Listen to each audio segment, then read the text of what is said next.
السلام علیکم ورحمۃ اللہ وبرکاتہ. نحمده ونصلي على رسوله الكريم. اما بعد فاعوذ بالله من الشیطان الرجیم. بسم اللہ الرحمن الرحیم. رب اشرح لي صدری ويسر لي امری واحلل عقدۃ من لسانی یفقهوا قولی. 40 نبوی کی ایک حدیث ہے، حدیث نمبر 21. عن ابی عمرو وقیل ابی عمرة سفیان بن عبد اللہ رضی اللہ عنہ قال قلت یا رسول اللہ قل لی فی الاسلام قولا لا اسأل عنہ احدا غیرک قال قل آمنت باللہ ثم استقم. رواہ مسلم. ابو عمرو اور کہا گیا ہے ابو عمرہ سفیان بن عبد اللہ رضی اللہ عنہ سے مروی ہے کہ میں نے عرض کیا یا رسول اللہ مجھے اسلام کے حوالے سے کوئی ایسی بات بتا دیجئے کہ مجھے آپ کے بعد کسی سے کچھ پوچھنے کی ضرورت نہ رہے. یعنی اسلام سے متعلق ایسی بات مجھے بتا دیں کہ بس وہ میرے لیے کافی ہو جائے. آپ نے فرمایا پہلے زبان سے اقرار کرو کہ میں اللہ پر ایمان لایا، پھر اس پر ثابت قدم رہو. ثابت قدمی. آج آپ کے لیے میں نے اس حدیث کا انتخاب کس لیے کیا ہے بھلا؟ تاکہ جو علم آپ نے حاصل کیا ہے، قرآن مجید کو جو آپ نے تھاما ہے، اب اس کورس کے بعد وہ آپ کے ہاتھ سے نہ جائے. ساری زندگی کے لیے آپ کے لیے وہ رہنما ہو اور روشنی کا ذریعہ ہو، دنیا میں بھی آپ کا ساتھی ہو، ہر مشکل میں آپ کو اس سے رہنمائی ملے، قبر میں بھی روشنی ہو اس کی وجہ سے، قبر میں بھی آپ کا ساتھی ہو، اور حشر کے میدان میں بھی آپ حاملین قرآن میں سے اٹھے. حاملین قرآن کا کیا مطلب ہوتا ہے؟ وہ جو قرآن کے اٹھانے والے. تو obviously جو لوگ رکھ دیں پڑھ کے وہ حاملین میں سے نہیں ہو سکتے. تو اللہ سبحانہ وتعالی نے آپ سب کو ایک موقع دیا اور اپنی نعمتوں کی بارش کر دی. اب یہ آپ پر ہے کہ آپ ان نعمتوں کو کس طرح تھام کے رکھتے ہیں یا کس طرح ان سے فائدہ اٹھاتے ہیں. انسان کو جتنی بھی نعمتیں ملی ہیں ان میں سب سے بڑی نعمت قرآن مجید کی نعمت ہے کہ یہ اللہ کا کلام ہے. باقی دنیا میں جو کچھ ہے وہ اللہ کی تخلیق ہے، اللہ کی کریشن ہے، لیکن قرآن مجید اللہ تعالیٰ کا کلام ہے. جب آپ اس کو پڑھتے ہیں تو یوں لگتا ہے جیسے وہ آپ سے بات کر رہا ہے، بول رہا ہے. تو اس لیے یہ کتاب اور اس کا ایک ایک لفظ جو ہے وہ ہمارے لیے بہت ہی قیمتی اور بہت ہی پیارا اور بہت ہی عزیز ہے اور بہت ہی ویلیوبل ہے، کیونکہ اس جیسی کوئی چیز ہے ہی نہیں. دنیا بھر کے علوم اگر اکٹھے کر لیں آپ تو قرآن کے سامنے سمندر کے مقابلے میں قطرے کے برابر بھی نہیں ہے. لیکن ہم چونکہ اس کی ویلیو کو سمجھتے نہیں، اس لیے اس پر اس قدر محنت نہیں کرتے جتنی ہم دنیا کی کسی تعلیم کے لیے کرتے ہیں. تو الحمدللہ اللہ نے آپ کو چنا اور اس کی تعلیم دی. اب اس میں مزید ترقی ہونی چاہیے، نہ کہ تنزل. آگے جانا چاہیے نہ کہ پیچھے. تو آئندہ زندگی کا آپ اس طرح محاسبہ کریں، اپنا اس طرح حساب لیں کہ میرا آج میرے کل سے کس طرح بہتر ہے. یعنی 1 سال پہلے آپ قرآن نہیں جانتے تھے، اب آپ قرآن مجید جانتے ہیں. کوئی ٹارگٹ مقرر کیجئے کہ آج سے 1 سال بعد آپ کے علم میں کتنا اضافہ ہو چکا ہوگا.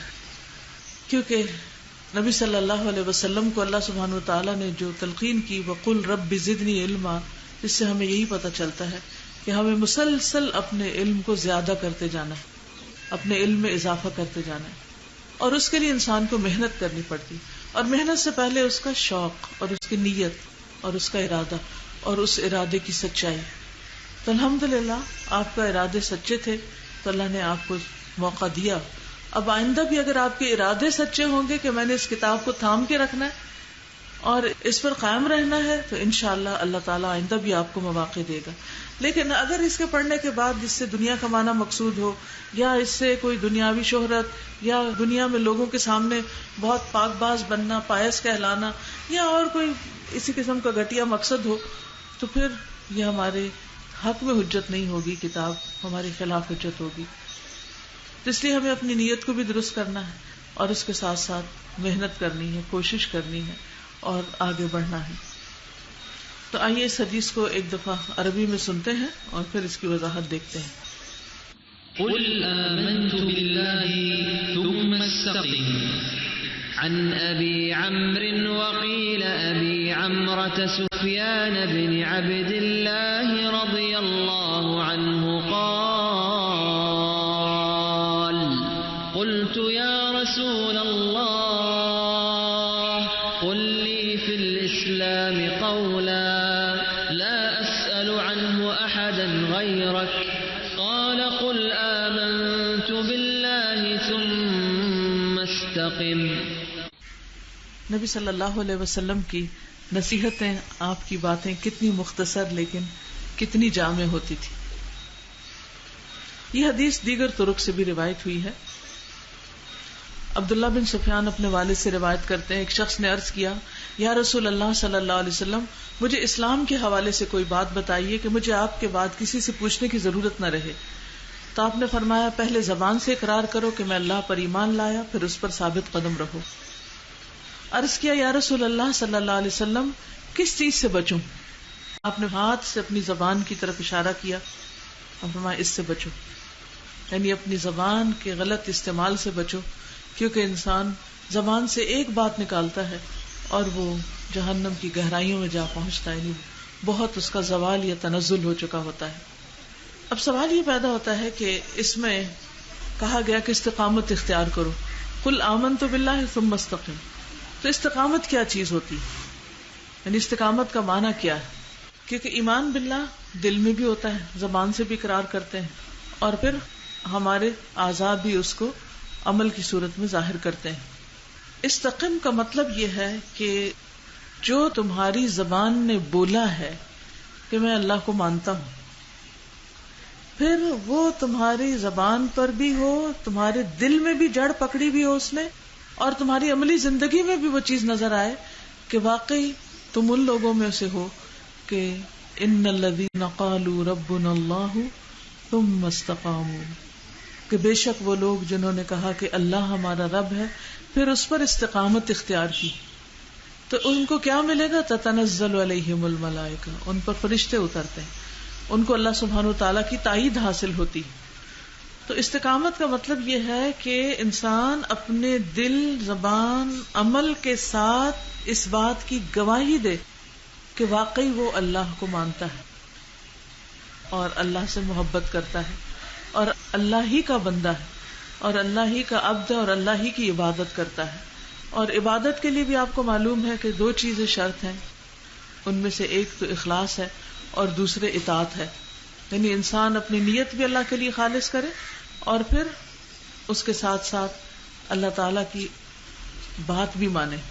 کیونکہ اگر انسان علم حاصل کرتا چلا جاتا ہے اور اس پر عمل نہیں کرتا، اور خاص طور پر قرآن مجید، کیونکہ قرآن مجید کیا ہے؟ اللہ کا کلام ہے. تو جب آپ اللہ کو مانتے ہیں تو پھر آپ کو اللہ کی بات بھی ماننی، اور جب آپ اللہ کی بات پڑھ لیتے ہیں تو پھر اس کے بعد لازم ہو جاتا ہے کہ آپ اس بات کو اپنی عملی زندگی میں بھی لے کر آئیں. تو اس کے لیے سب سے اہم کام یہ ہے کہ انسان اس راستے پر مضبوطی سے قائم رہے، خواہ دوسرے لوگ ساتھ چلیں یا نہ چلیں. اس معاملے میں انسان لوگوں کو رہنما نہیں بنائے کہ اچھا وہ فلاں شخص بھی تو پہلے بہت قرآن پڑھتا تھا اور بڑی تبلیغ کرتا تھا، اب اس نے چھوڑ دیا، تو اگر ہم چھوڑ دیں تو کیا ہوا؟ اور اس نے یہ چھوڑا تو دنیا میں بڑی ترقی کی، لیکن اس وقت ہم یہ بھول جاتے ہیں کہ دنیا کتنی ہے، اس کی وقت کتنی ہے، اس کی لمٹ اور اس کی مدت کتنی ہے اور اس کی ویلیو اور ورتھ کتنی ہے، یہ ہم بھول جاتے ہیں. اسی لیے ہم ان لوگوں کو اپنا رول ماڈل بنا لیتے ہیں یا ان کے اوپر رش کرنے لگتے ہیں جو دنیا میں آگے ہوتے ہیں. تو ہمارے لیے کیا ضروری ہے کہ ہم ان سے محبت کریں اور ان کو اپنا رول ماڈل بنائیں جو دین میں ہم سے آگے تھے، اور وہ یقینی طور پر صحابہ کرام تھے، کہ وہ تھے وہ لوگ جنہوں نے دین کے اوپر صحیح معنوں میں استقامت اختیار کی. قل آمنت باللہ ثم استقم پر عمل کیا. قرآن مجید میں اللہ تعالیٰ نے نبی صلی اللہ علیہ وسلم کو بھی یہ حکم دیا ہے. سورۃ ہود میں آتا ہے 111 آیت ہے، فاستقم کما امرت، آپ قائم رہیے اسی طرح جیسے آپ کو حکم دیا گیا ہے. ومن تاب معک، اور جو تمہارے ساتھ توبہ کرے، ولا تطغوا، اور حد سے نہ بڑھو، انہ بما تعملون بصیر، بے شک جو کچھ تم کرتے ہو اللہ اسے خوب دیکھنے والا ہے. تو اس سے یہ پتہ چلتا ہے کہ نبی صلی اللہ علیہ وسلم کو بھی اور آپ کے ساتھیوں کو بھی جس چیز کی تلقین کی گئی وہ کیا ہے؟ استقامت، قائم رہنا، اس سے نہ ہلنا، اس سے نہ ہٹنا. کس سے؟ قرآن سے، اللہ سبحانہ وتعالی سے. یعنی اللہ تعالیٰ پر ایمان لانے پر استقامت اختیار کرنی ہے نا. تو قرآن تو اللہ کی کتاب ہے، اللہ کی رسی ہے، جس کا ایک سرا اللہ تعالیٰ کے ہاتھ میں اور دوسرا سرا ہمارے ہاتھ میں. یعنی اس رسی کو چھوڑنا نہیں. استقامت کے لیے کیا ہے؟ جمے رہنے کے لیے کیا ہے؟ کہ اس کتاب کے ساتھ مضبوط تعلق قائم رکھنا ہے، اس کو اپنی زندگی سے باہر نہیں نکال دینا. یعنی جو بھی طریقہ ممکن ہو اس کے ساتھ اس کتاب کو اپنی زندگی میں شامل رکھنا ہے، تب اس پر استقامت ہوگی. اور پھر یہ ہے کہ استقامت اختیار کرنے کے بعد اچھا اخلاق قابل قبول ہے. یعنی اگر کوئی شخص دین پر قائم نہیں اور صرف اچھے اخلاق سے دل بہلا رہا ہے اپنا اور دوسروں کا، تو یہ کافی نہ ہوگا. کیونکہ حضرت انس بن مالک سے روایت ہے کہ رسول اللہ صلی اللہ علیہ وسلم نے فرمایا کسی آدمی کا ایمان درست نہیں ہوتا، یعنی اللہ پر ایمان لا کے استقامت اختیار کرنی، تو ایمان درست نہیں ہوتا یہاں تک کہ اس کا دل درست نہ ہو، اور اس کا دل درست نہیں ہوتا جب تک کہ اس کی زبان درست نہ ہو. تو گویا زبان کی خرابی جو ہے وہ انسان کے ایمان میں بھی خلل پیدا کر دیتی. تو ایک پورا سرکل ہے. آپ کا دل درست ہوگا تو آپ کا ایمان درست ہوگا. ایمان کب درست ہوگا؟ جب دل درست ہوگا. دل کب درست ہوگا؟ جب زبان درست ہوگی. تو ہمیں اپنے دل، زبان اور عمل کو درست رکھنا ہے. اور عمل کی درستگی میں پھر خاص طور پر اچھا اخلاق آتا ہے، یعنی لوگوں کے ساتھ جو معاملہ ہے وہ درست رکھنا ہے. اور جہاں تک استقامت کا تعلق ہے تو اللہ سبحانہ وتعالی کے نزدیک سب سے پسندیدہ کام وہ ہے جو مستقل بنیادوں پر کیا جائے، یعنی اس کو کنٹینیوسلی کیا جائے. یہ نہیں کہ ایک دفعہ کیا پھر روک دیا، پھر چھوڑ دیا، پھر بھول گئے، پھر اس سے غافل ہو گئے، پھر کبھی جوش آیا پھر کر لیا. صرف رمضان میں نمازیں پڑھی، رمضان کے بعد چھوڑ دی، رمضان میں قرآن پڑھا، رمضان کے بعد قرآن سے تعلق ختم کر دیا. تو یہ نہیں ہونا چاہیے. حدیث میں آتا ہے ان احب الاعمال الی اللہ ما دام وان قل، کہ اللہ کے نزدیک سب سے زیادہ پسندیدہ عمل وہ ہے جسے پابندی کے ساتھ کیا جائے، خواہ کم ہی کیوں نہ ہو. تو مثلاً اب قرآن مجید آج آپ کا مکمل ہوا، کل آپ کو اتنا لیسن تو یاد نہیں کرنا، لیکن آپ اس کے ترجمے کی دہرائی سورۃ الفاتحہ سے شروع کر دیں. اور پھر اس سے یہ ہے کہ جو پڑھیں اس پر غور بھی کرتے چلے جائیں. کل تک آپ کے ٹیسٹ لے رہے تھے آپ کے ٹیچرز، اب اپنا ٹیسٹ آپ خود لینا شروع کر دیں اور اپنا جائزہ خود لیں کہ آپ کو کتنا ترجمہ آتا ہے، کتنا نہیں آتا، کتنے فیصد اس میں سے بات سمجھ آتی ہے اور کتنے فیصد کا آپ کو مطلب ہی نہیں آتا. کیونکہ قرآن مجید ایسی کتاب ہے کہ جو بار بار پڑھنے سے ہی دل میں راسخ ہوتی ہے. پھر اسی طرح یہ ہے کہ حدیث میں آتا ہے آپ کو دین میں سے سب سے زیادہ پسندیدہ وہی عمل تھا جس پر دوام ہو، یعنی کہ ایک سال کے لیے بہت پڑھ لیا اور پھر اس کے بعد پوری زندگی اس کو چھوڑ دیا. آل محمد صلی اللہ علیہ وسلم کا طریقہ بھی یہی تھا کہ جب کوئی عمل وہ کرتے تھے تو مستقل مزاجی سے کرتے تھے، یعنی ایک چیز شروع کر لیتے پھر اس کی پابندی کرتے تھے. ہم میں اکثر لوگوں کا حال یہ ہوتا ہے جس دن کوئی لیکچر سنا اس دن جوش جذبہ آیا، وہ چیز اس دن کر لی، اگلے دن پھر سو گئے، پھر بھول گئے. نہیں، اپنے آپ کو نئی نئی اچھی اچھی سنتوں سے متعارف بھی کرانا ہے اور پھر ان کی پابندی بھی کرنی ہے. نبی صلی اللہ علیہ وسلم جس بات کو شروع کرتے تھے پھر اس کو پایا تکمیل تک پہنچاتے. کوئی نماز اگر شروع کرتے تو اس کو ہمیشہ پڑھتے تھے. اسی طرح جیسے ہم دیکھتے ہیں کہ عصر کی جو 2 رکعتیں ہیں ان کو آپ بہت پابندی کے ساتھ پڑھا کرتے تھے. اسی طرح باقی نمازوں کی سنتیں بھی. اچھا، ہم لوگ کیا کرتے ہیں، کبھی سنت پڑھ لیتے ہیں کبھی چھوڑ دیتے ہیں، اور یہ دلیل دیتے ہیں کہ سنت ہمیشہ تو نہیں پڑھنے کی چیز، کہ کبھی کسی مجبوری سے انسان چھوڑ دے. اس میں پھر دیکھنا چاہیے کہ نبی صلی اللہ علیہ وسلم کا طریقہ کیا تھا، کہ آپ اس کی کتنی پابندی کیا کرتے تھے. تو یہ پابندی قرآن مجید کے پڑھنے میں بھی ہونی چاہیے. یہ ہمارے نوافل اور سنتوں میں، یعنی نماز کے ساتھ کی جو سنتیں ہیں ان کے اندر بھی یہ پابندی ہونی چاہیے.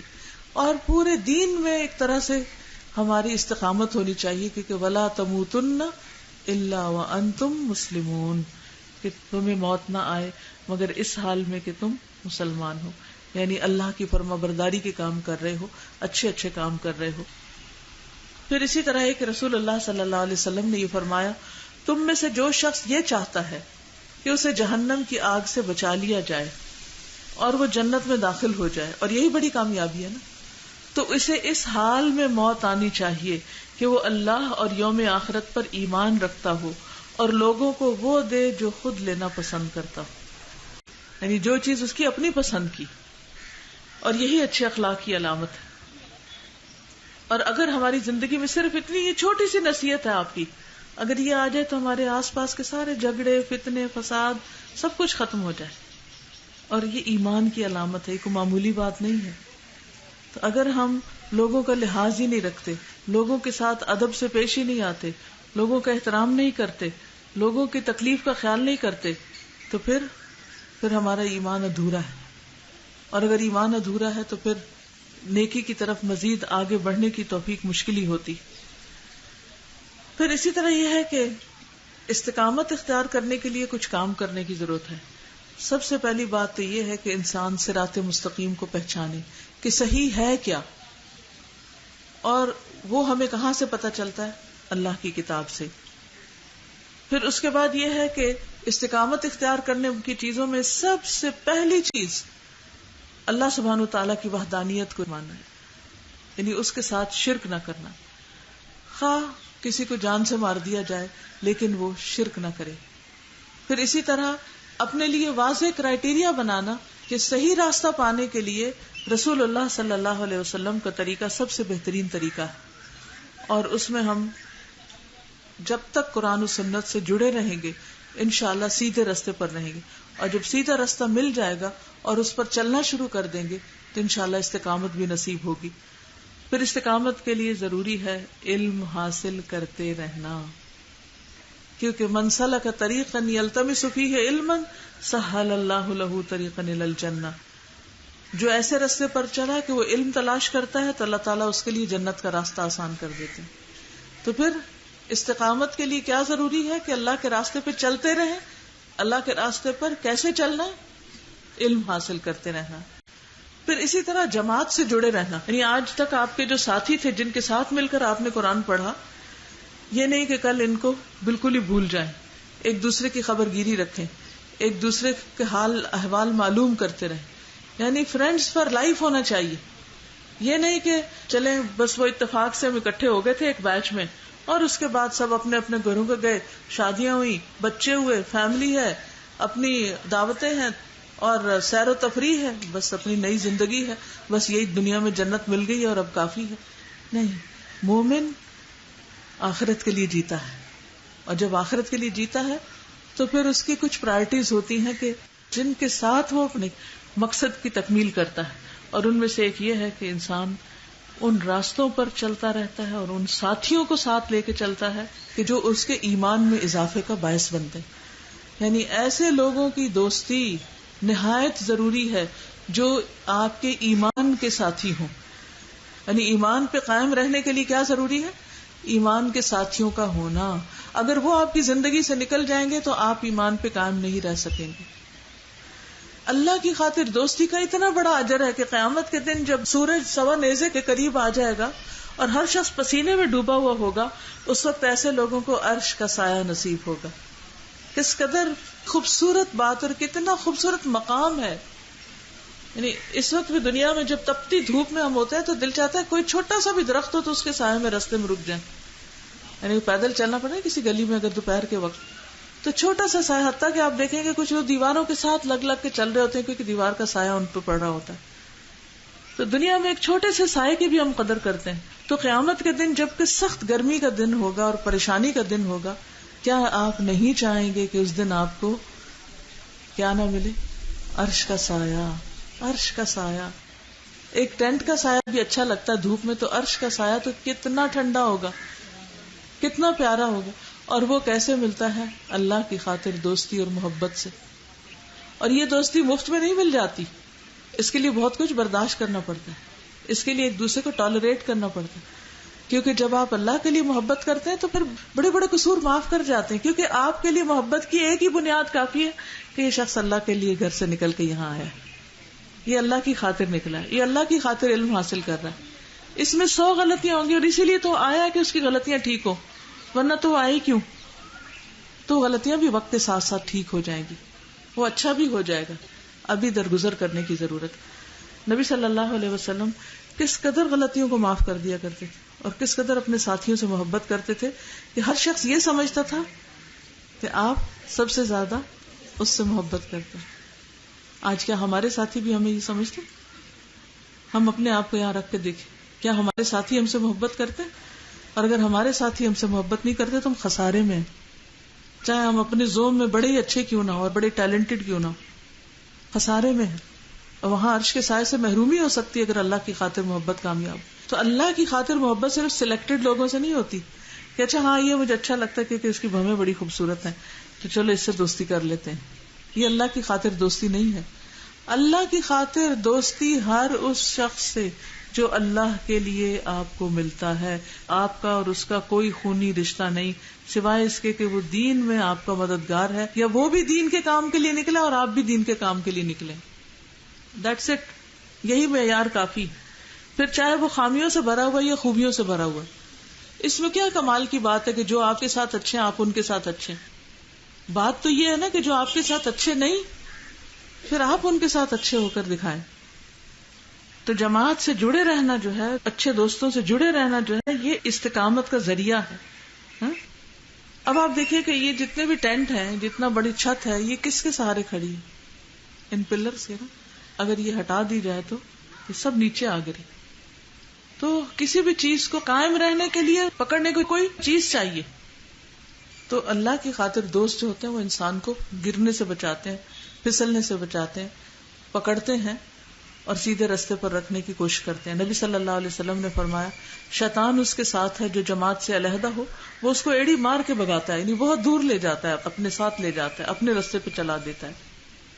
پھر اسی طرح یہ ہے کہ فرائض اور واجبات کی ادائیگی بہت ضروری ہے۔ قرآن مجید میں آتا ہے ان الانسان خلق ہلوعا اذا مسہ الشر جزوعا واذا مسہ الخیر منوعا الا المصلین الذین هم علی صلاتهم دائمون۔ بلا شبہ انسان تھوڑ دلا بنایا گیا ہے، تھوڑ دلا، بڑی جلدی گھبرا جاتا ہے، بڑی جلدی غصے میں آ جاتا ہے، بڑی جلدی اکتا جاتا ہے، جب اسے تکلیف پہنچتی ہے تو بہت جلد گھبرا جانے والا ہے، اور جب اسے بھلائی ملتی ہے تو بہت روکنے والا ہے، پھر وہ چاہتا ہے ساری خیر اسی کو مل جائے، کسی اور کو اس میں کوئی حصہ نہ ہو، سوائے نماز ادا کرنے والوں کے جو اپنی نماز پر ہمیشگی اختیار کرتے ہیں، یعنی ان کے اندر پھر یہ خامیاں نہیں ہوتی۔ اس کا مطلب یہ کہ اگر ہمارے دلوں کی تنگی اور شہ ہے تو ہماری نماز بھی درست نہیں، ایمان تو ہے ہی نہیں لیکن نماز بھی درست نہیں، کیونکہ جن کی نمازیں درست ہو جاتی ہیں، جن کے اللہ پر ایمان پختہ ہو جاتا ہے، پھر ان کے اندر سے یہ خامیاں نکل جاتی ہیں۔ پھر اسی طرح یہ ہے کہ مرتے دم تک اللہ کے حقوق کی ادائیگی کرنے سے بھی انسان کو استقامت آتی ہے، فرائض کی پابندی، اور نوافل میں بھی دوام۔ یعنی نوافل میں دوام کا مطلب کیا ہے کہ جیسے اشراق کے نفل آپ پڑھتے ہیں تو آپ روز پڑھیں، یہ نہیں کہ ایک دن پڑھے اگلے دن چھوڑ دیے، پھر کسی دن کسی کو دیکھا پڑھ رہے تو چاہے میں بھی پڑھ لوں، نہیں، اپنا وقت نکالیں۔ اور ایک بات میری زندگی کا تجربہ ہے، آپ یقین کیجئے، جس چیز میں سچی نیت کی ہے نا، اللہ نے وہ کروا لیا، اللہ نے اس کے راستے کھول دیے اور اس کے لیے وسائل مہیا کر دیے۔ اور جہاں اپنی نیت میں خلل آ گیا، کمزوری آ گئی، وہاں پھر صرف بہانے ہی ڈھونڈتے رہے اور دوسروں کو ہی ذمہ دار بناتے رہے، اس کی وجہ سے اور اس کی وجہ سے میں یہ کام نہیں کر سکی۔ تو اسٹاپ بلیمنگ ادرس، اپنی کوتاہیوں اور اپنی غلطیوں اور اپنی کمزوریوں اور اپنی ناکامیوں کا سبب دوسروں کو مت ٹھہرائیں، اپنے آپ کو ٹھہرائیں۔ فلا تلومونی لوموا انفسکم، مجھے مت ملامت کرو، اپنے آپ کو ملامت کرو۔ تو حقیقت یہ ہے کہ جب ہم کسی چیز کو واقعی سچے دل سے کرنے کا عزم کر لیں گے تو اللہ تعالیٰ راستے کھول دے گا، پھر رکاوٹیں نہیں رہتی۔ پھر اسی طرح یہ ہے کہ بعض اوقات انسان ایسے لوگوں میں گھر جاتا ہے جن کے اندر استقامت نہیں ہوتی یا وہ دین پر نہیں ہوتے، تو ایسی صورت میں ان کے اندر ایسے ساتھی بنانے کی کوشش کرنی چاہیے، ان کو دین کی طرف لانا چاہیے، ورنہ یہ ہے کہ اس جگہ کو چھوڑ دینا چاہیے۔ پھر اسی طرح استقامت اختیار کرنے کے لیے خواہش پرستی اور غفلت سے بچنے کی ضرورت ہے، کیونکہ جو شخص خواہش کے پیچھے لگ جاتا ہے وہ عنقریب گمراہی کے گڑھے میں جا گرتا ہے۔ قرآن مجید میں آتا ہے فَخَلَفَ مِن بَعْدِهِمْ خَلْفٌ أَضَاعُوا الصَّلَاةَ وَاتَّبَعُوا الشَّهَوَاتِ فَسَوْفَ يَلْقَوْنَ غَيًّا۔ پھر ان کے بعد ایسے نالائق جانشین ان کی جگہ آئے جنہوں نے نماز کو ضائع کر دیا اور خواہشات کے پیچھے لگ گئے، تو عنقریب وہ گمراہی میں جا گریں گے یا جہنم کے گڑھے میں جا گریں گے۔ تو حقیقت یہ ہے کہ جب انسان اپنے دل کی مرضی پہ چل پڑتا ہے تو پھر انسان بھٹک جاتا ہے۔ پھر استقامت کے لیے دعا بھی کرنی چاہیے، ربنا لا تزغ قلوبنا بعد اذ ہدیتنا وہب لنا من لدنک رحمہ انک انت الوہاب۔ پھر اسی طرح جب آپ اپنے گھر والوں کے اندر اور آپ کے گھر والے دین پر نہ ہوں یا ہوں بھی تو بھی یہ دعا کرنی چاہیے کہ یا مقلب القلوب ثبت قلبی علی دینک، یا مقلب القلوب ثبت قلبی علی دینک۔ شہر ابن حوشب کہتے ہیں میں نے ام سلمہ سے کہا کہ اے ام المومنین، رسول اللہ صلی اللہ علیہ وسلم جب آپ کے پاس ہوتے تو اکثر کیا دعا کرتے تھے؟ آپ بتائیے کہ گھر میں کیا دعا مانگتے تھے؟ تو انہوں نے کہا نبی صلی اللہ علیہ وسلم کی اکثر دعا یہ ہوتی تھی یا مقلب القلوب ثبت قلبی علی دینک، اے دلوں کے الٹ پلٹ کرنے والے تو میرے دل کو دین پر جما دے، کیونکہ دل تو اللہ کے ہاتھ میں ہے نا، اللہ تعالیٰ جمائے گا تو ہم جمیں گے، تو اس لیے اللہ تعالیٰ سے استقامت کی دعا کرتے رہنا چاہیے۔ پھر ان چیزوں سے بچنے کی ضرورت ہے جو انسان کی استقامت میں خلل ڈالتی، اور اس میں سب سے پہلی چیز خواہشات کی پیروی۔ وَمَنْ أَضَلُّ مِمَّنِ اتَّبَعَ هَوَاهُ بِغَيْرِ هُدًى مِّنَ اللَّهِ، اس سے زیادہ گمراہ کون ہو سکتا ہے جو اللہ کی ہدایت چھوڑ کر، قرآن چھوڑ کر، دین کی بات چھوڑ کر محض اپنی خواہش کے پیچھے لگا ہوا، یعنی کیا پہننا ہے، کیا کھانا ہے، کیا اوڑھنا ہے، کہاں جانا ہے، کس کو بلانا ہے، سارا وقت صرف دنیا کا تانا بانا بنتا رہے، اور جو اس کے دل میں خواہشات ہیں ان کو پورا کرتا ہے۔ دل میں کسی خاص کپڑے پہننے کی خواہش آ گئی ہے تو اس کے پیچھے چل پڑے، دل میں کسی خاص کھانے کی خواہش آ گئی ہے تو اس کے پیچھے چل پڑے۔ یعنی یہ نہ دیکھیں کہ اللہ کے حقوق میں سے یا بندوں کے حقوق میں سے کیا ادا کرنا ہے، بس یہ دیکھیں کہ میری مرضی کیا ہے اور میری چاہت کیا ہے اور مجھے کیا کرنا ہے۔ تو اس کے بارے میں آتا ہے کہ اس سے زیادہ گمراہ کون ہو سکتا ہے جو اللہ کی ہدایت کو چھوڑ کر اپنی خواہش کے پیچھے لگا ہوا ہو۔ ایک اور جگہ پر آتا ہے وَلَا تَتَّبِعِ الْهَوَى فَيُضِلَّكَ عَن سَبِيلِ اللَّهِ، وَلَا تَتَّبِعِ الْهَوَى فَيُضِلَّكَ عَن سَبِيلِ اللَّهِ، خواہشات نفس کی پیروی نہ کرنا، یہ تمہیں اللہ کے راستے سے ہٹا دیں گی۔ بعض اوقات آپ دیکھیے کہ یہ خواہش شادی کی ہو سکتی ہے، بعض اوقات شادی ہو گئی ہے تو بچے کی ہو سکتی ہے کہ بچے ہوں میرے، اگر بیٹی ہو گئی ہے تو خواہش ہو سکتی ہے کہ بیٹا ہو میرا، پھر یہ کہ یہ جاب ہو، وہ جاب ہو، یہ سٹیٹس ہو، وہ سٹیٹس، یہ ساری خواہشات ہیں نا زندگی کی۔ تو ان کے پیچھے نہیں لگ جانا، قرآن کو چھوڑ کر اور قرآن کو بھول کر۔ ٹھیک ہے شادی کا ایک وقت ہو جائے گی، بچے پیدا ہونے کا ایک وقت ہوگا، وہ بھی ہو جائیں گے، اور جو اللہ کسی کو دے، کیونکہ ہر ایک کو اس نے بیٹیاں نہیں دینی اور ہر ایک کو بیٹے نہیں دینے، یہ اس کی اپنی تقسیم ہے، اپنی حکمت پر مبنی ہے۔ تو اس لیے خواہشات نفس کی پیروی سے بچنا ہے، پھر دنیا کی محبت سے بچنا ہے، کیونکہ دنیا کی محبت جو ہے وہ انسان کو حق کے راستے سے ہٹا دیتی ہے۔ ابو درداء سے مروی ہے کہ ہمارے پاس رسول اللہ صلی اللہ علیہ وسلم تشریف لائے اور ہم تنگ دستی کا ذکر کر رہے تھے کہ ہمارے پاس کچھ نہیں ہے، کھانے کو نہیں، پہننے کو نہیں، کچھ نہیں، اور اس سے خوف بھی کر رہے تھے کہ ہمارا کیا بنے گا۔ رسول اللہ صلی اللہ علیہ وسلم نے فرمایا کیا تم فقر سے ڈر رہے ہو، محتاجی سے ڈرتے ہو؟ اس ذات کی قسم جس کے ہاتھ میں میری جان ہے، تمہارے اوپر دنیا یقیناً برسا دی جائے گی، یہاں تک کہ تم میں سے کسی ایک کے دل کو کوئی چیز ٹیڑھا نہ کر دے گی مگر دنیا کی مزید طلب۔ تم ڈر رہے ہو کہ تم نے اپنے گھر بار مکہ میں چھوڑ دی اور مدینہ میں آ گئے ہو اور تمہارے پاس سب کچھ نہیں، اور آئندہ کیا بنے گا تمہارا، تمہاری اولادوں کا؟ نہیں، مجھے اس کا ڈر نہیں ہے، مجھے ڈر ہے کہ تم پر دنیا برسا دی جائے گی اور پھر تم اس کی وجہ سے اس کے پیچھے جب لگ جاؤ گے تو تمہارے دل ٹیڑھے ہو جائیں گے۔ پھر اسی طرح اپنی مرضی کی زندگی گزارنے کی خواہش، یعنی ایک آئیڈیل لائف گزارنے کی خواہش، یہ انسان کو دین سے دور کر دیتی ہے کہ میرا گھر ایسا ہونا چاہیے، میری گاڑی ایسی ہونی چاہیے، میرے بچے ایسے ہونے چاہیے، فٹنس کا یہ ہونا چاہیے، یعنی ایک دنیاوی اعتبار سے دنیا کے سٹینڈرڈز کے مطابق جو ہم نے ایک کرائیٹیریا مقرر کر رکھا ہے ایک کامیاب زندگی کا، اس کو سامنے رکھ کے اس کے لیے بس بھاگ دوڑ کرتے رہنا، تو اس سے بھی انسان حق کے راستے سے دور ہو جاتا ہے۔ رسول اللہ صلی اللہ علیہ وسلم نے فرمایا مجھے تمہارے متعلق گمراہ کن خواہشات سے سب سے زیادہ اندیشہ ہے جن کا تعلق پیٹ اور شرمگاہ سے ہوتا ہے، اور اپنی مرضی پر چلنے کی گمراہی کا بھی اندیشہ ہے کہ تم دین کو چھوڑ کے اپنی مرضیاں کرنے لگو گے۔ پھر بری دوستی اور برا ماحول، وہ انسان کو حق کے راستے سے ہٹاتی۔ پھر اللہ کے نافرمانوں کی بات ماننا، ان کے جیسا طرز زندگی اختیار کرنا۔ اب دیکھیے کہ جیسے اللہ کے نافرمان کون ہوتے ہیں؟ جو اللہ کا حکم نہ مانے۔ اللہ کا حکم کیا ہے کہ ایک مسلمان عورت کیسا لباس پہنے؟ کوئی بتائے گا آپ نے؟ کیسا لباس پہنے ایک مسلمان عورت؟ جو چست نہ ہو، ٹائٹ نہ ہو، بہت سی تھرو نہ ہو۔ کیا ہم اپنا لباس بناتے ہوئے اس بات کا خیال رکھتے ہیں؟ چاہے گاؤن پہن رہے ہوں، چاہے شرٹس بنا رہے ہوں، چاہے شلوار بنا رہے ہوں۔ شلوار تو بیکورڈ لوگ پہنتے ہیں، مردوں والا لباس زیادہ بہتر ہے، پاجامہ ان کی طرح ہی پہننا چاہیے۔ کیا وہ پہنتے وقت ہم خیال رکھتے ہیں کہ ہماری لیگز نظر نہیں آئیں گی؟ یا قمیضوں کے چوک جب کھولتے ہیں تو کیا سوچتے ہیں کہ یہ پسلیاں ہماری نظر نہ آئیں گی؟ اس عورت کے بارے میں کیا حکم ہے کہ جو لباس پہن کر بھی ننگی رہے تو جنت میں داخل نہ ہو سکے؟ وہ کسی اور کی بات نہیں، وہ اپنے اوپر لا کر دیکھے، اور جب کپڑے پہنے تو آئینے میں یہ نہ دیکھیں کہ ہم لوگوں کے معیار کے مطابق کتنے پورے اتر رہے ہیں، یہ دیکھیں کہ اللہ کی نظر میں کیسے لگ رہے ہیں اس وقت۔ اور اگر اللہ تعالیٰ ہماری طرف دیکھ ہی نہیں رہا، وہ ناراض ہے ہم سے، تو ساری دنیا بھی راضی ہو جائے تو ہمیں کچھ نہیں ملے گا، کچھ نہیں پائیں گے۔ پھر اسی طرح اللہ کی نافرمانی اور خصوصاً کبیرہ گناہوں سے بچنا ہے، بے حیائی کے کاموں سے بچنا ہے، زنا، شراب، کیونکہ زنا کے وقت کوئی شخص مومن نہیں ہوتا، شراب پیتے وقت کوئی شخص مومن نہیں ہوتا، چوری کرتے وقت کوئی شخص مومن نہیں ہوتا۔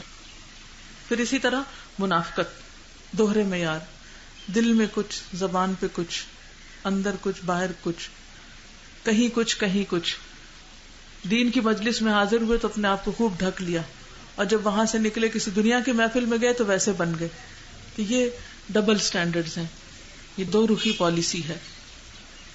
جبیر بن نفیر کہتے ہیں کہ میں ہمس میں ابو درداء کے پاس گیا اور وہ اپنی مسجد میں کھڑے نماز پڑھ رہے تھے۔ جب وہ تشہد میں بیٹھے تو نفاق سے اللہ کی پناہ مانگنے لگے۔ جب انہوں نے سلام پھیرا تو میں نے ان سے کہا، ابو درداء، یہ صحابی ہیں نا، اللہ آپ کو معاف فرمائے، آپ کا نفاق سے کیا تعلق؟ آپ تو مومن انسان ہیں، سچے انسان ہیں، آپ کا اور نفاق کا کیا جوڑ؟ انہوں نے 3 دفعہ کہا، یا اللہ معاف کر دینا، یا اللہ معاف کر دینا، یا اللہ معاف کر دینا۔ فرمایا، اللہ کی قسم، ایک آدمی ایک ہی گھڑی میں فتنے میں ڈال دیا جاتا ہے اور وہ اپنے دین سے پھیر دیا جاتا ہے، تو یا اللہ ہم پر وہ وقت نہ لانا، وہ گھڑی نہ لانا کہ ہم دین سے پھر جائیں۔ پھر یہ یاد رکھیے کہ جب کوئی شخص استقامت اختیار کرتا ہے تو اس کا فائدہ کیا ملتا ہے اس کو؟ آپ میں سے کوئی بتائے گا؟ پہلی چیز، ہاں، دنیا کا خوف نکل جاتا ہے۔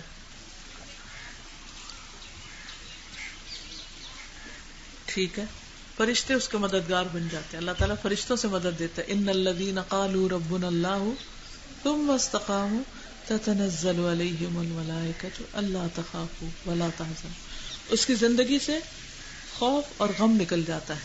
اچھا، تو فرشتے کیسے ساتھ ہوتے ہیں؟ نبی صلی اللہ علیہ وسلم نے فرمایا، بے شک بعض لوگ مسجد نشین ہوتے ہیں کہ فرشتے ان کے ہم نشین ہوتے ہیں، اگر وہ غائب ہو جائیں تو وہ انہیں تلاش کرتے ہیں، اگر وہ بیمار ہو جائیں تو ان کی تیمارداری کرتے ہیں، اگر انہیں کوئی ضرورت ہو تو ان کی مدد کرتے ہیں، یعنی وہ ان کے ساتھ مددگار بن جاتے ہیں، ان کو تنہا نہیں چھوڑتے۔ پھر دنیا کی نعمتیں بھی ملتی ہیں انسان کو۔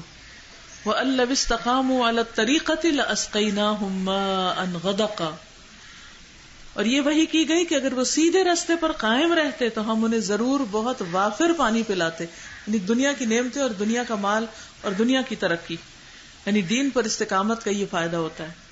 اور ایک اور آیت میں آتا ہے، من عمل صالحا من ذکر او انثى وهو مؤمن فلنحيينه حیاتا طیبہ وَلَنَجْزِيَنَّهُمْ أَجْرَهُمْ بِأَحْسَنِ مَا كَانُوا يَعْمَلُونَ۔ جو شخص بھی نیک عمل کرے، خواہ مرد ہو یا عورت، بشرطے کہ وہ مومن ہو، تو ہم اسے پاکیزہ زندگی بسر کرائیں گے، یعنی دنیا میں بھی اس کو اچھی زندگی ملے گی اور آخرت میں ان کے بہترین اعمال کے مطابق انہیں ان کا اجر ملے گا۔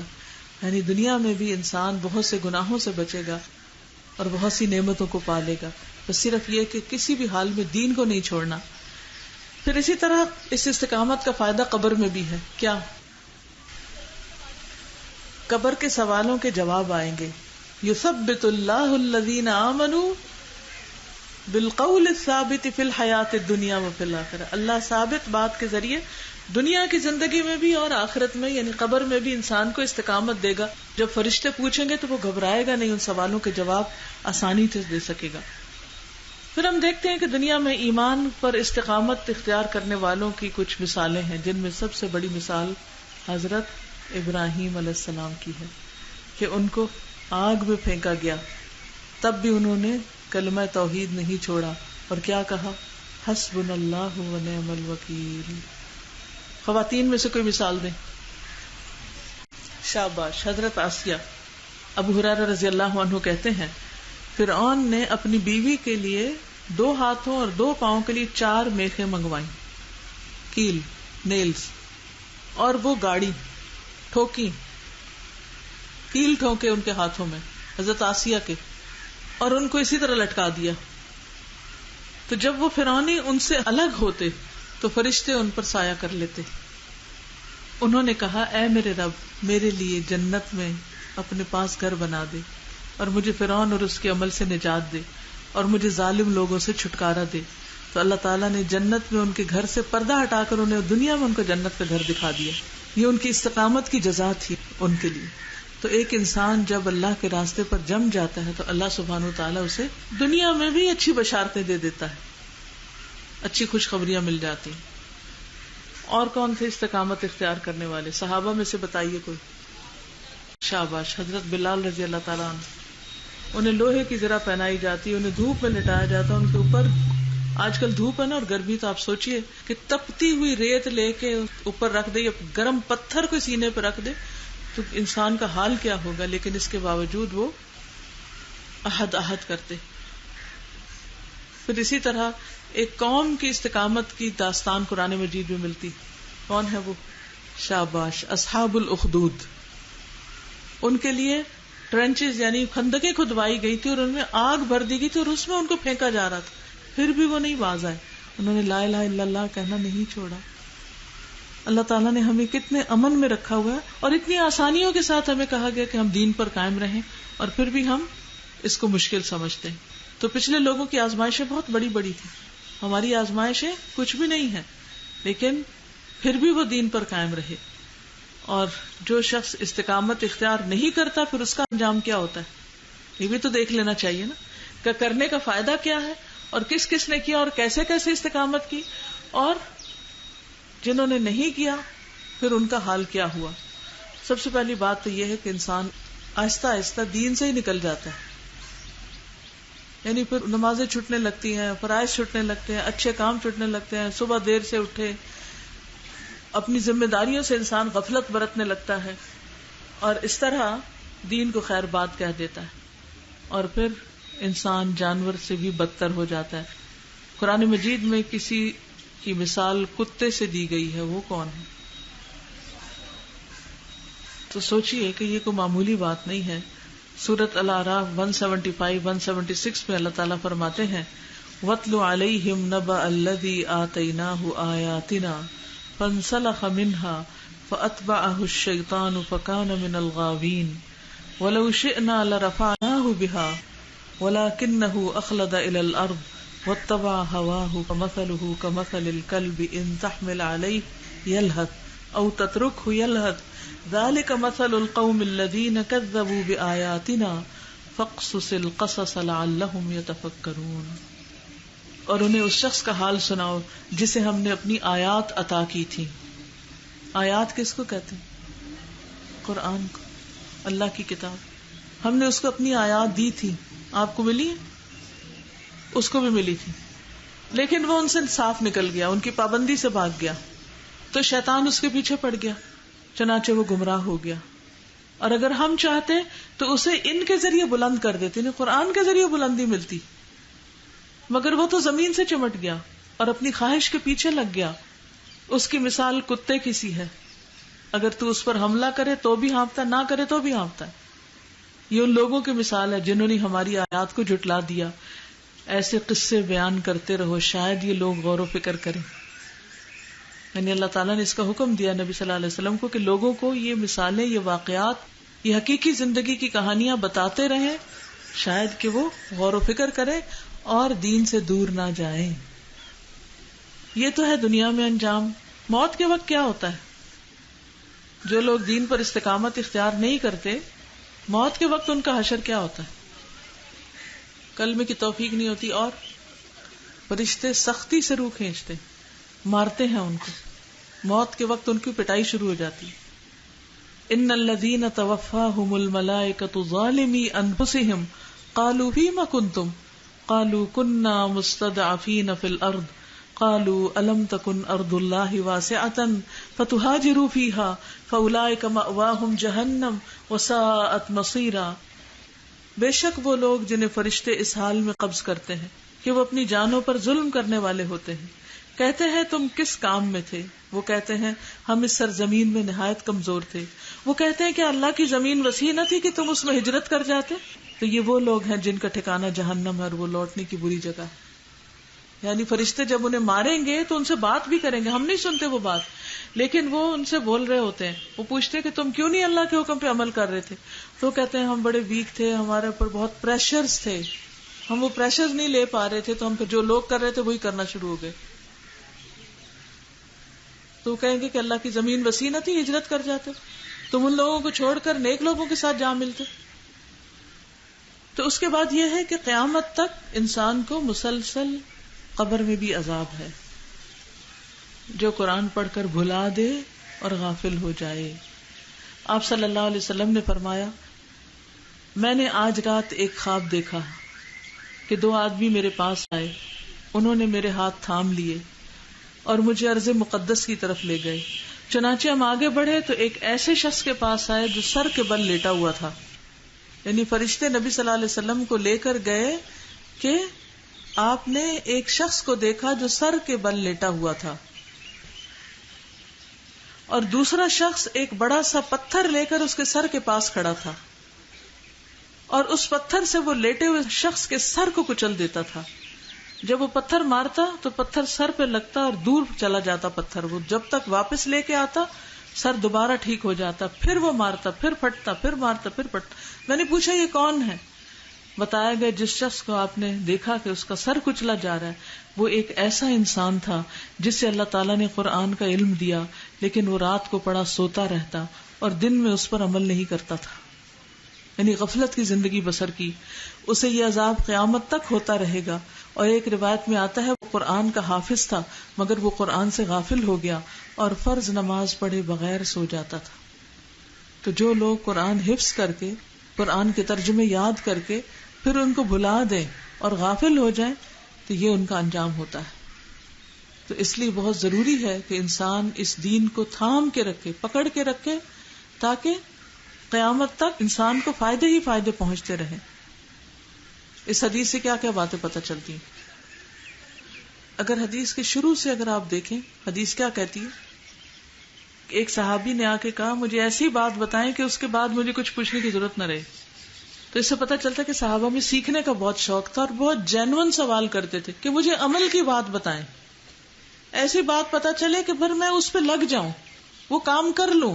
اچھا ہمارے سوال کیا ہوتے ہیں؟ ہم زیادہ تر سوال کس چیز کے کرتے ہیں؟ جن کا عمل سے کوئی تعلق نہیں ہوتا یا ہم دوسرے لوگوں کو نیچا دکھانے کے لیے سوال کر رہے ہوتے ہیں. اور پھر آپ دیکھیے کہ سوال کتنا عظیم سوال تھا، کتنا بہترین سوال تھا، جامع اور معنی قسم کا سوال تھا. یہ نہیں کہ لمبی باتیں، لمبی لمبی کہانیاں، نہیں، ایک بات بتائیے جس کو میں پکڑ لوں، اس پہ جم جاؤں، بس بات ختم. یہ سوال کرتے ہوئے کتنا ٹائم لگا ہوگا، اور جب ہم کوئی سوال کرتے تو کتنا ٹائم لگا دیتے ہیں. پھر آپ صلی اللہ علیہ وسلم کا جواب بھی بڑا مختصر ہے، اور وہ کیا ہے؟ قل آمنت باللہ ثم استقم. 5 لفظ ہیں، پوری زندگی اس کے گرد گھومتی. پھر آپ دیکھیے کہ استقم کا لفظ جو ہے اس کا مطلب ہے کہ بہت پابندی کے ساتھ کام کرو. وقت کی پابندی، فرائض کی پابندی، ذمہ داریوں کی ادائیگی کی پابندی. اور پھر انسان اپنا محاسبہ کرتا رہے تاکہ آخرت میں اللہ سبحانہ وتعالی اس پر اپنی رحمت نازل فرمائے. ایک دفعہ حدیث دوبارہ سن لیجئے. قل آمنت بالله ثم استقم عن أبي عمرو وقيل أبي عمرة سفيان بن عبد الله رضي الله عنه قال قلت يا رسول الله قل لي في الإسلام قولا لا أسأل عنه أحدا غيرك قال قل آمنت بالله ثم استقم. تو اللہ تعالیٰ سے دعا کرتی ہوں کہ اللہ تعالیٰ ہمیں دین پر مرتے دم تک استقامت عطا فرمائے، اور یہ قرآن ہمارے سینوں کی بہار اور ہمارے دلوں کے لیے روشنی اور ہمارے ایمان میں اضافے کا ذریعہ ہو، اور ہم ہر حال میں اس کی خدمت کرتے رہیں، اور قیامت کے دن اللہ تعالیٰ ہمیں حاملین قرآن میں سے اٹھائے اور ہماری دنیا اور آخرت کی ساری پریشانیاں دور فرمائے. اور جن جن لوگوں کو جو بھی کسی آزمائش میں سے گزرنا پڑ رہا ہے، کوئی دکھ ہے، تکلیف ہے، اللہ تعالیٰ ان کی ساری تکلیفوں کو دور فرمائے. جتنی بہنیں یہاں آئی ہیں ان کا آنا قبول ہو، اور اللہ تعالیٰ ہم سب کو اپنے مقرب بندوں میں شامل کر لے. اس کے ساتھ ہی آپ سے اجازت چاہتی ہوں. وآخر دعوانا ان الحمد للہ رب العالمین. سبحانک اللہم و بحمدک اشہد ان لا الہ الا انت استغفرک و اتوب الیک. السلام علیکم و رحمۃ اللہ وبرکاتہ.